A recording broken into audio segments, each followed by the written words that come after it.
Chilano kpọmkwem n'oge aṅụrị mụ na Mr. Universe King East ga-anọkwa ebe a kpọmkwem n'oge aṅụrị nke taa. O nwere okwu mkpụ n'ọnụ tutu anyị eji obere ezumike ahụ. O nwere nke na-asị gladiators ke ọrụ na-asị kọwa nke a n'Igbo ke bụ ihe ndị gladiators a because na-eme m isigharịgharị nnọọ dịzie ka gladiators na ihe a. Gladiators bụ ndị siri ike, ụmụ nwoke siri ike. Ịghọtara? Nsụpụ mgbe m na ị ga na-eti chere egwu anyị wụ na ị na-eme akpa obi akpa obi. Ịghọtara? Ị ga-ahapụzi ejewezie na amịna. So gladiators bụ ndị siri ike. Ndị siri ezigbo ike. Ha na-akasi obi. Ya bụgodi na ihe ha na-eme na-afụ ha ụfụ na-emerụ ha ahụ, ha ga-akasi obi fụ na emere ha ihe ahụ mechaa ya. Onye a na-eji akpọ anyị gladiators. Anyị bụ ndị siri ike. Ndị akpụ obi nnọọ. Ịghọtara? Ọ dị mma mana ọ bụrụ na abịa na nkịta ke ihe ọzọ bụ na ọwụ ihe ọzọ ị na-arụ ma ewezụga ihe a ma ọ ga-abụ ife ị na-arụ gbudi tutu nke a ma ọ ga-abụ ihe akara aka ọwụ na nke ị na-eme. M na-eme awụ m an actor. M na-agụkwa uri. Ị na-agụ ịgwụ onye egwu. Awụ m onye egwu. Awụ m onye egwu. Ana m edekwa akwụkwọ. M na-edekwa ihe a na-akpọ bụ story writing na scripts. M na-ede ya ọfụma. Ịghọta? Emego m ọtụtụ play karịrị akarị. Ihe dịka ọwụ na-asị kpọsịwa ihe dịka one. Emego m karịrị akarị. Emego m more than 12. Okay, ya ihe egwuregwu ndị anyị na-eme ke ụdịka ihe egwuregwu ị na-eme ọwụ nke ndị Igbo na-akpọ glamour ka ọwụ epic ka ọwụ comedy ka ọwụ action ka ọwụ horror ka ụdịka ihe egwuregwu na-amasị gị? Abịa na action. I'm guru. I'm guru. N'ihi na ya bụ na ebe anyị sị ama m ọfụma. Ebe ọ na-eme gị dịka mmadụ Sylvester mmadụ ha Kevin Ikeduba ha nke ndị ọzọ dị sef abịazie wetazie chakenchi a wetazie onye mụrụ m martial art bụ the best in Africa.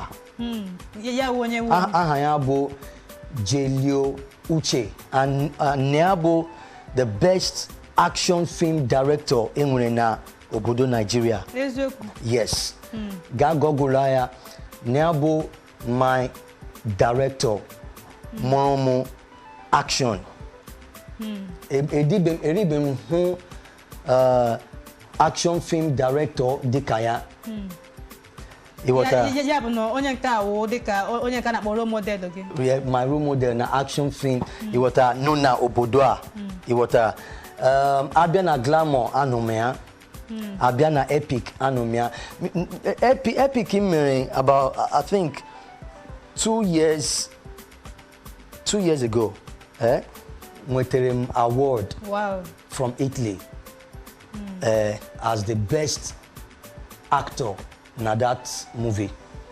Mana ọ dị ihe ndị a niile na-eme nnọọ ke otu na-esi na-enwetasị ha nnọọ na-abanye ọ na-agara gị n'ihi na ọwụ ihe bụ ị na-eli aka taa ọ dịzie ka ọwụ ife na-arụ ahụ like ọwụ ihe ndị mmadụ na-enweta ihe mkpọbi okwu dị iche iche n'ime ya nnọọ ka otu gị nwa na-esi nnọọ na-eme ihe a na-eme ma ọ ga-abụ ndị be gị ma ọ ga-abụ nne na nna gị ka ndị nkwado ha na-enye gị n'ihe dị otu a.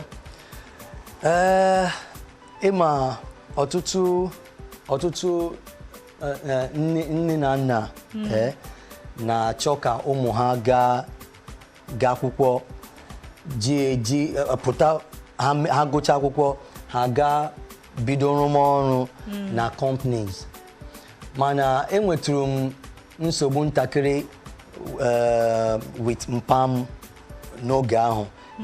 But m gwara ya sị na m ga-aga akwụkwọ. Agara m akwụkwọ. Enwere m BSc na marketing.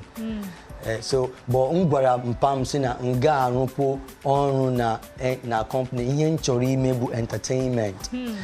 So ole anya n'eziokwu na ọ bụ ihe m chọrọ ime ihe masịrị m onye m ohere si na mee ya and to taa otu o si dị ugbu a ha dị very proud of me.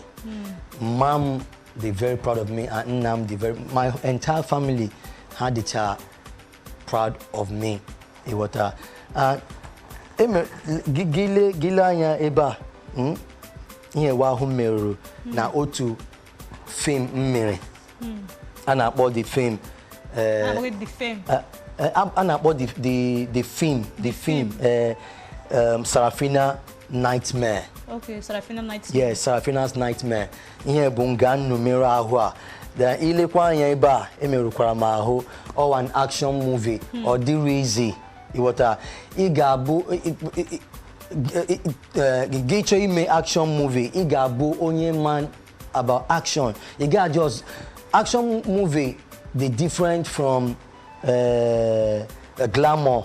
Ihe a na-akpọ glamour more epic. Iwota and onye na direct kwa film ina eme dịkwa very vital. Iwota ekele m Chineke na onye directing most of the action movies mere bụ onye a na-akpọ Jelio Uche. Nwoke ahụ dị very good. Trip to Libya I mere all one of my best action movie. Kebunu me no me nka o na Nigeria ka o no na Libya me. All Nigeria. Kanu me ya. Very nice. Iwota and na that movie gile anya build room build room my body for that movie. Wow. Iwota because ihe niile I mere there wucha ihe ike I bụ ezigbote egbe. Ezigbo egbe. Yes, I bụ ezigbote rifle all through sitere mgbe I malitere the film daga anyị emecha ya anyị lụrụ ọgụ though all choreographed but akụkpụrụ onwe anyị ihe. I'm a martial art person, so I'm always a very good choreographer. A very good action choreographer. Otu eno now enwe otu ga-esi eweta aka ga ma motu ngesi na ewela ya jinyekwa gị nke gị iweta. Nke a kwa no stunt. Stunt. Idia stunt. Dị mma ịkọwala ya ọfụma nnọọ ya wụ na ọwụ na ndị oyibo a na-asị multi talented. Ya wụ na akara aka dị ebe niile nnọọ mana Chukwuedozie werezie ofu nnọọ nyewagodi ya eze werezie nke a nye ya gịnị nye ya chie ya echichi nnọọ ya wụrụ asịsị na Mr. Universe King East. Anyị ga na-abịa mụ na ya bụ ganakwa n'oche ebe a n'oge aṅụrị ka anyị jee obere ezumike ma were laghachikwa azụ unu eje n'ebe ọbụla.